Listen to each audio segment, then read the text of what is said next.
দিয়া তখন কলেজে পড়ে। বসন্তের শীতল বাতাস বারবার তার দরজায় কড়া নেড়ে যায়, তবু প্রেম আসেনি তার 21 বছরের জীবনে। বালিগঞ্জের এক সম্ভ্রান্ত পরিবারের 5 ফুট 4 ইঞ্চির মিষ্টভাষী মেয়েটি সকলের সাথেই খুব সুন্দর করে কথা বলে। খুব অল্প সময় সে মানুষের ভালোবাসা ও স্নেহ আদায় করে নেয়।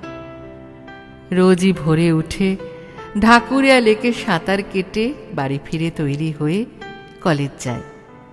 কলেজ থেকে কোচিং ক্লাস হয়ে বাড়ি ফিরে সন্ধ্যায়। সকালে বাসের জন্য অপেক্ষা করার সময় বাসস্ট্যান্ডে অধিকাংশ দিনই দিয়ার সাথে দেখা হয় 5 জন অর্ধনারীশ্বরের। দিয়া দেখত তারা তখন নিজেদের মধ্যে আলোচনা করে নিজেদের কাজের এলাকা ভাগ করে নিচ্ছে। কখনো চোখাচোখি হলে মিষ্টি করে হাসত দিয়া, আবার কখনো ওরাই জিজ্ঞাসা করত, ও মিষ্টি মেয়ে, ভালো আছো তো? খুব ভালো লাগতো দিয়ার। সেও হেসে উত্তর দিত, হ্যাঁ মাসি, আমি ভালো আছি। এরপর বেশ কিছুদিন সে খেয়াল করেনি তাদের। পরীক্ষার চাপ ও তাছাড়া একটু একাকিত্ব বোধও তাকে অন্যমনস্ক করে দিয়েছিল। কলেজে বান্ধবীদের মনে ভালোবাসার ঝড় উঠেছে, কেউ বা পূর্বরাগ, আবার কেউ বা অনুরাগের জোয়ারে ভেসে জীবন নদীতে সাঁতার কাটছে।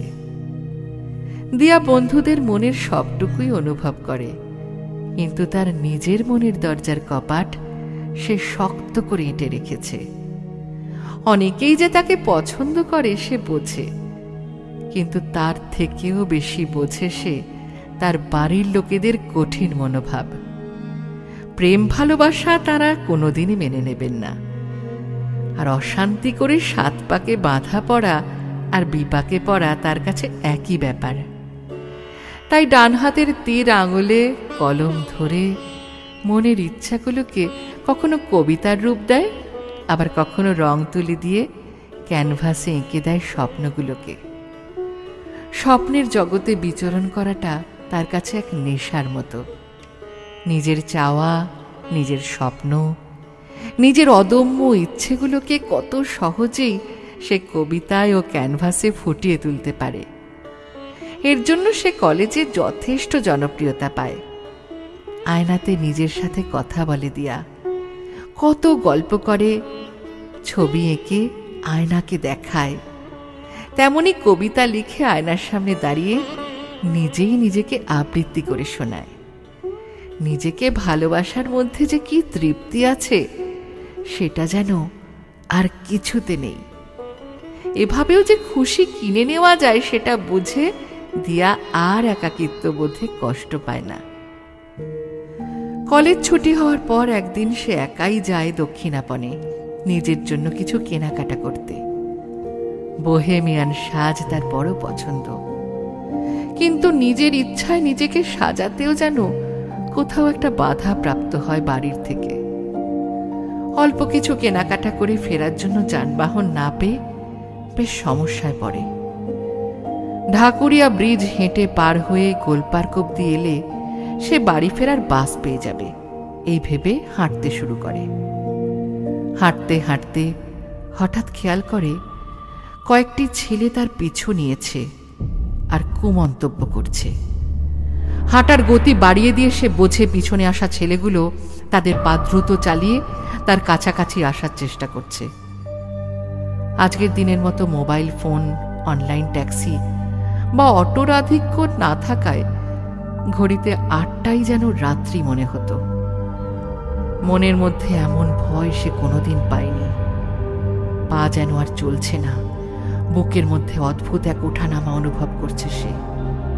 আজকের দিনে কলকাতা শহর অনেক নিরাপদ, অথবা এখনকার মেয়েরা অনেক বেশি সাহসী, কিন্তু তখন এতটা সাহসী ছিল না দিয়া।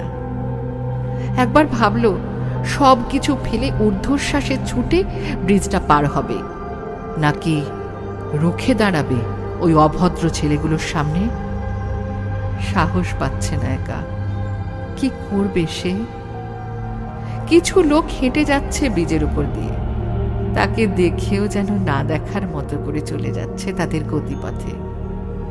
এমনই সময় ছেলেগুলো প্রায় তার কাছাকাছি এসে পড়েছে, যখন সে হঠাৎ দেখল উল্টো দিক থেকে ব্রিজের উপর হেঁটে আসছে তার পরিচিত চারটে মানুষ। মানুষই বলবে, কারণ তাদের নারী বা পুরুষ বলা চলে না। তারা দেখতে পেল দিয়াকে, আর তাদের কিছু বলে বোঝাতে হলো না, নিজেরাই ছুটে এলো দিয়ার কাছে। দিয়া মার্সি বলে ডেকে অঝরে কান্নায় ভেঙে পড়ল তাদের একজনের হাত ধরে। ছেলেগুলো থমকে না দাঁড়িয়ে নিজেদের মধ্যে কথা বলতে বলতে এগিয়ে আসছিল। ঠিক তখনই দিয়ার এই মাসিরা তাদের প্রচলিত কটূক্তি তরোয়ালে বিদ্ধ করল ছেলেগুলোকে। ছেলেগুলো চলার গতি কমিয়ে দাঁড়িয়ে পড়ল। তারপর নিজেদের মধ্যে কথা বলতে থাকল। এই চারজন মানুষ তাদের গন্তব্যের দিকে বদল করে দিয়াকে আগলে সাথে করে নিয়ে চলল গোল পার্ক অব্দি। আর তারপর হলুদ ট্যাক্সি ডেকে তুলে দিল দিয়াকে গাড়িতে। মনের মধ্যে এক ঝড় বয়ে যাচ্ছিল দিয়ার। অন্য কত লোকই তো তাকে দেখেছে ওই ব্রিজের ওপর, কিন্তু কেউ তো বোঝেনি তার মনের অবস্থা, বা বুঝেও কেউ সাহায্যের জন্য এগিয়ে আসেনি। এই মানুষগুলোকে তো বলে দিতে হয়নি কিছু, তবু তারা বুঝেই ছুটে এসেছে সাহায্য করতে।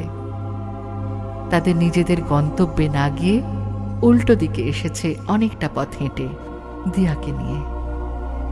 এদের কিনা সাধারণ মানুষ ছোট চোখে দেখে, এদের মানুষ এড়িয়ে চলে, আর এরাই এত স্নেহপরায়ণ। দিয়া নিজেই মনেই গোপন রেখে দিল এই অভিজ্ঞতার কথা, কারণ বাড়িতে জানালে হয়তো ওরা বকবে একা যাওয়ার জন্য, অথবা দুশ্চিন্তাও করবে তাকে নিয়ে। এই ঘটনার পরেও অনেকবার তাদের সঙ্গে দিয়ার দেখা হয়েছে রাস্তায়। দিয়া হেসে বলেছে, ভালো আছো তোমরা মাসি? আরো হেসে কুশল বিনিময় করেছে। তারা পুরুষ নয়, তারা নারীও নয়, তারা মানুষ। তাদের মধ্যে যে মানবিকতা সেদিন দিয়া দেখেছিল, সেটা সারা জীবন মনে রাখবে সে। দিয়া জানতো তার কলমে কোনোদিন ছুঁয়ে যাবে এই মানবিকতা, মানবিক কথা হয়ে। হ্যাঁ, মানবিক কথা হয়ে।